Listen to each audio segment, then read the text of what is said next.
Welcome along to BT Sport's weekly check on the Vanarama National League, and in this episode we'll also reflect on the quarterfinals of the FA Trophy. First, a reminder of what happened midweek in the 5th tier. Wrexham were among the 5 matches, climbing to the top of the division with a 2-0 victory against Boreham Wood. Ben Tollett netted twice in the second half as the Dragons made it 2 wins on the trot. Wood, meanwhile, are yet to win this year in the National League. Following a shock home loss to Chesterfield, AFC Fylde took out their frustration on Havant and Waterlooville, thrashing the Hawks 6-2. Dave Challoner's men were 2-1 up at the break before turning on the style in the second half and stepping up their challenge for an automatic promotion spot. And FC Halifax won for the first time in 2019. With minutes to go, a maiden goal for sub Scott Quigley secured a 1-0 win over Maidstone United. Gateshead away was the weekend test for the new league leaders, and to strengthen Wrexham's promotion challenge, the club legend Brian Flynn has been installed as assistant to Brian Hughes. Ben Clark's hosts hadn't won any of their last 5 in the North East, form that will need to improve if a playoff push is to be sustained. Minutes before half-time, it was a case of second-time lucky for Stephen Rigg, opening the scoring with an 8th of the season. After the interval, an intelligent James Jennings delivery was put over by Paul Rutherford. Then from distance, Shrewsbury Town loanee Brad Walker fired wide. The fixture in North Wales was into the 93rd minute, and in spite of what could have been a dangerous foul by John Mellish, sub Cole Stockton stole an equaliser for Wrexham. They remain top, the longest-serving team in the National League. Mixed emotions, really. Happy with the performance, angry because we should see the game out. A minute to go, you've got to win that game, but you know, we'll take the point and we'll take the positives and we'll move on. It's always harder to sustain it, isn't it? You know, you're there to be caught. But people go on about other teams, their results. I'm not too fussed about other teams' results. It's all about what we're doing. You know, if we keep winning games, we keep getting points away from home, we're not going to be far off. And that's how you build momentum. That's what I'm trying to get into this group and see how far it takes us. Eastleigh hoping to continue their rich vein of form, having taken 15 points from a possible 18. Ben Strevens hoping his side can secure a playoff spot. And they travelled northwest to face Salford City, also in the promotion mix, but having lost their previous 2 matches. And they almost fell behind when Alex Winter's header was cleared off the line by Rory Gaffney. Following defeats to Dover and Braintree, 2 sides at the lower end of the table, Salford's form is worrying as we approach the business end of the season. In this particular match, it was all Eastleigh, and they took a deserved lead. Great work by Joseph Jones to pick out Paul McCallum for his 20th league goal of the season. It took until the second half for the home side to really threaten. Tom Walker's free kick and Amin Linganzi's header forcing a save from Luke Southwood. Salford did put the ball in the net, only for Carl Piergiani's celebration to be cut short for a foul on Southwood by Matt Green. Instead, Eastleigh, chasing a 5th win in a row for the first time since 2015, were the ones to score the next goal. Jones with the dribbling, the passing, the running and the crossing for the prolific McCallum to tuck away his second. The hosts did carve out one more opportunity, but Danny Whitehead couldn't hit the target with an effort from outside the box. Another defeat for Salford, Eastleigh moving above their opponents in the table. Before facing Harrogate Town, Chesterfield paid tribute to England World Cup winner Gordon Banks. Only minutes in at the Proax Stadium, a ball into the host's box was put past Shwan Jalal by Scott Bowden, an own goal making it 1-0 to Harrogate. On the other side of the interval, a corner for the visitors was headed wide by defender Callum Howe. Up at the other end, it was Chesterfield's turn, but Lawrence Maguire was unable to bother James Belshaw. The Spyrites still hadn't lost under Sheridan. From another set piece, Charlie Carter also failed to hit the target. As it turned out, the closest the home side were to get to an equaliser was the post through non-league journeyman Tom Denton. Harrogate have won 2 in a row on the road and kept a first clean sheet home or away since October. It's a really satisfying win for us. We haven't had a clean sheet for quite some time. I think September was the last clean sheet, but we deserved it today. We had a little bit of luck at the end, but you warrant that when you put in so much effort, and it was a great display from the lads, and so pleased for them. You get these days, you know what I mean, you huff and puff, and you try and play a bit. Like I said, I think they came with a plan. They stopped us from playing, they pressured us and went at us, and then we had to change his way how we wanted to play. We brought the big fella on, Denton, Big Tom, and then hopefully we were just trying to get balls in the box and pick certain balls up, and hopefully something did fall. But unfortunately today it didn't. Even that one at the end, which hit the post, you think on your day that was in. Dagenham finished 11th last season, their lowest league placing in the 5th tier since 2005. This time round, they currently sit 3 places lower, and following consecutive defeats, welcomed Sutton United. The Daggers played some decent football to carve out the game's first opening. Doug Loft with the lovely ball to Tommy Adeloye, who set up Alex McQueen, the 23-year-old, missing the chance to score with both bites of the cherry. For their next chance, McQueen turned provider, his corner picking out Jack Munns, who picked out the upright. And just when the other post felt unappreciated, Liam Gordon found some space to clip the woodwork once again. Following a goalless draw with Barnet the previous Tuesday, Sutton had gone back-to-back matches without finding the net, and those struggles continued. Instead, it was the home side who eventually made the breakthrough. McQueen again the provider, and Connor Wilkinson's header enough to earn a timely 3 points for the Daggers. We've lost our last 2 games, so we were desperate to get something today. Tough match against Sutton. That every year they're there. Sutton, a very difficult team to play against, a very organised team. So you've got to work extremely hard to beat them. And I felt as though we just about shaded it. Both teams had chances, but I was very pleased with our performance. Mid-table Barrow hosted Ebbsfleet United, whose playoff challenge is struggling. Gary Hill's men had a goalless draw on Tuesday with Hartlepool and had failed to score in 3 of their last 4. With only 4 minutes played at Holker Street, John Rooney attempted to chip Nathan Ashmore, but could only make contact with the roof of the net.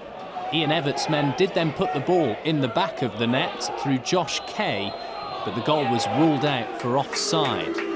The former Barnsley trainee Kay was involved again moments later, denied by the feet of Ashmore.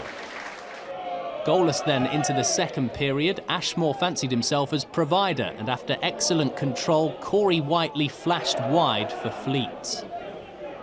Barrow were on to make it 7 without defeat in Cumbria, and the home supporters thought they'd finally opened the scoring via Rooney, but once again an official's flag kept the fixture at 0-0. Ashmore was being kept busy in the away team's goal and struggling to keep hold of the ball. An appeal for a penalty from Jack Hindle, meanwhile, was waved away. And finally, towards the end, at the end of a really good team move, Barrow was still unable to score a legitimate goal. An acrobatic Luke Burgess attempt bounced over.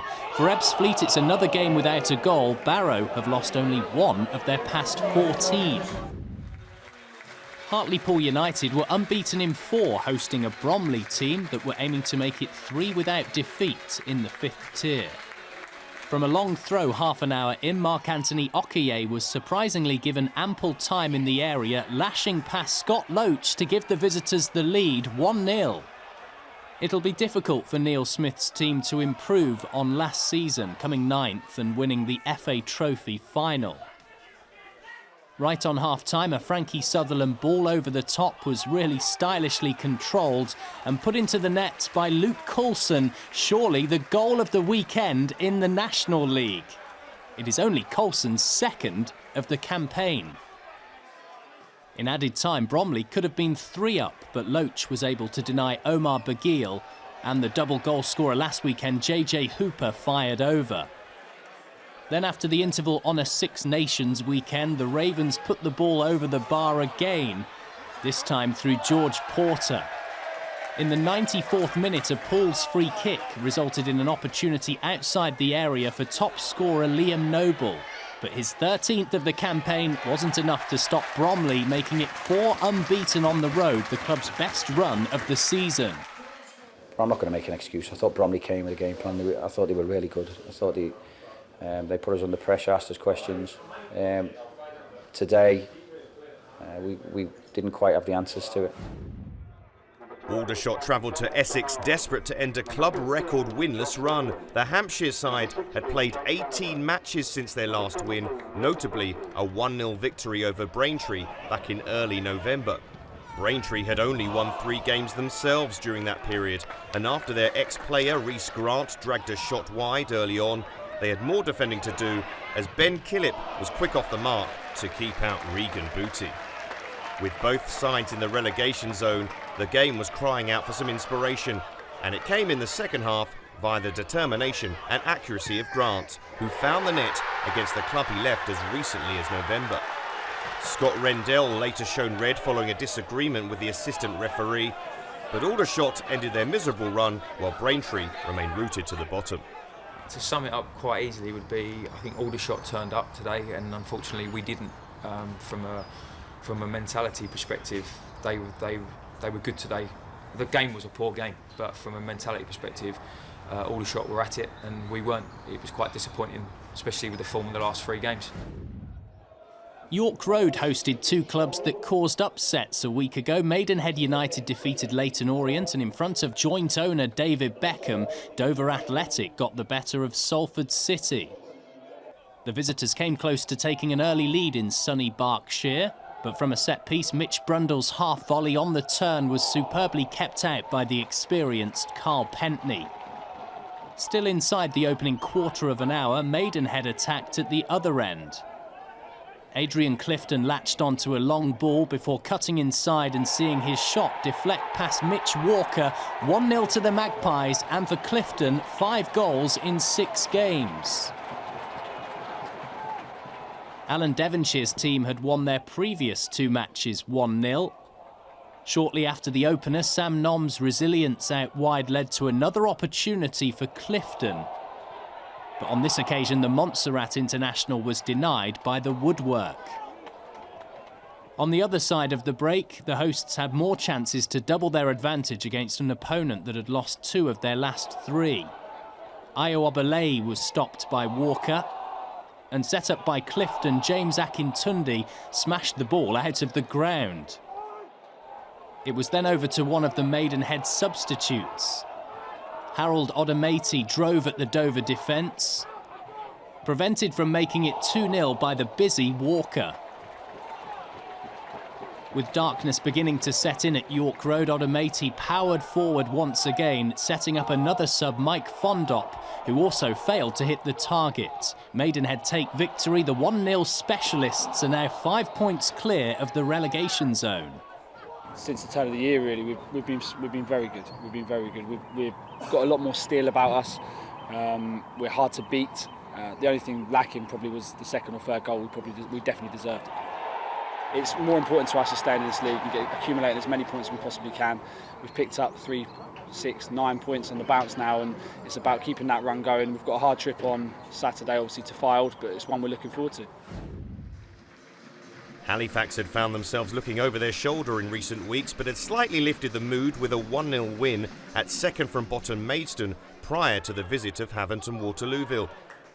Their guests are very much in a relegation battle, starting the weekend in the bottom 4, but were provided a boost following a poor challenge from James Berrett. The midfielder shown a straight red for his troubles as Theo Lewis lay in pain. Though that didn't prevent Halifax from threatening in the second half. From the bench, Jordan Preston drew an excellent save from Ben Dzinski in the Havant goal. With the last attack of the game, Havant couldn't force home a winner as Halifax held on to record a 5th goalless draw in 10 matches. Wes Fogden unable to add the vital touch, but though they couldn't break down the 10 men, still an important point for the visitors in their fight against the drop. So that last-minute equaliser at home to Gateshead could prove to be incredibly valuable for Wrexham. They're still top, 2 points in front of Solihull. A 5 out of 5 winning streak for Eastleigh means movement at Salford's expense. Harrogate are back in the playoff mix, and up to 11th for Bromley. Their away win at Hartlepool means it's now 3 matches without defeat for Neil Smith's side. At the other end of the table, those not-so-deadly daggers earned only a second win in 9. Next time out, Sutton will be aiming to avoid failing to score in 4. And the last word goes to Aldershot, who have ended a desperate run of 18 games without a win, stretching back to early November. I wonder, will Shots be rewarded for being loyal to Gary Waddock? 5 National League sides competed in the quarter-finals of the FA Trophy with mixed results. Solihull Moors, doing well in their own league, hosted AFC Telford United from the National League North. And the visitors proved thorny opponents. Midway through the first half, Amari Morgan-Smith with an eye-catching diving header to produce a surprise lead. Jamie Osborne responded in the second half for the hosts, forcing a long-range effort pass to the Telford goalkeeper for an equaliser. But the true headline of the game would be its late drama. In the 89th minute, Ryan Boot couldn't put the proverbial through the ball, allowing Daniel Udo to calmly finish into the open Solihull net. But that wasn't the end of the story. In the 98th minute, with the home side pressing for an equaliser, Theo street-handled while trying to block a shot from Darren Carter. And the referee pointed to the spot to give the hosts a lifeline right at the death. Following further disagreements, substitute Brendan Daniels was then shown a second yellow as the visitors thought their chance had gone. However, by the time the penalty was eventually taken, Andy Wycherley dramatically kept out Adi Yusuf's penalty, sparking almost cup-winning celebrations as the upset was complete. In the other cross-division contests, Leyton Orient came from a goal down to overcome Brackley 2-1, while Maidstone earned a replay with a battling 1-1 draw at Stockport. In the only all-National League tie, Fylde hosted Barnet at Mill Farm. Home midfielder Nick Horton forcing a good save from Mark Cousins in the Barnet goal. In the second half, Horton again involved, this time playing in Andy Bond, who would have expected to at least hit the target. The match entered extra time and Horton continued to be Fylde's main man, testing Cousins once again in similar fashion to the first half. Despite all those chances, it was Barnet who nearly snatched a victory. Wes Fonguk driving into the penalty area before supplying the ball across to Simeon Akinola, who failed to make clean contact, and the game went to penalties. In the shootout, everything fell apart for the Bees. Callum Reynolds striking the first penalty against the crossbar. And with the score at 3-1, Fonguk also failed, finding the post instead of the net. So with a surety, Alex Reid stepped up to convert the winning spot kick and book Fylde a place in the semi-finals.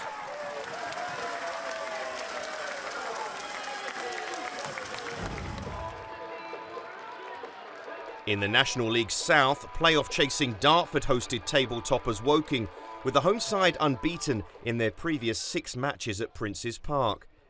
It took just over a quarter into the contest for that form to be proven again. Darren McQueen squeezing the ball home from an angle perhaps he shouldn't have. Dartford had beaten Woking just 2 weeks earlier and completed the double when Phil Roberts broke the offside trap, racing through to secure a result that, as far as the table is concerned, brings down the cards.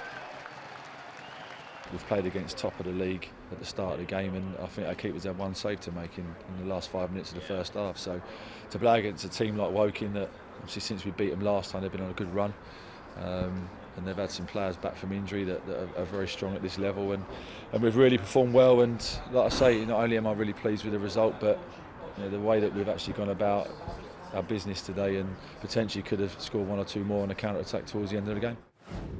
That result means Woking fall off the summit, replaced by Torquay, who won a 7-goal thriller against Dulwich Hamlet. Third place Chelmsford could only manage a 0-0 draw away to Gloucester City, and Billericay's winning form continues. They remain in 4th position.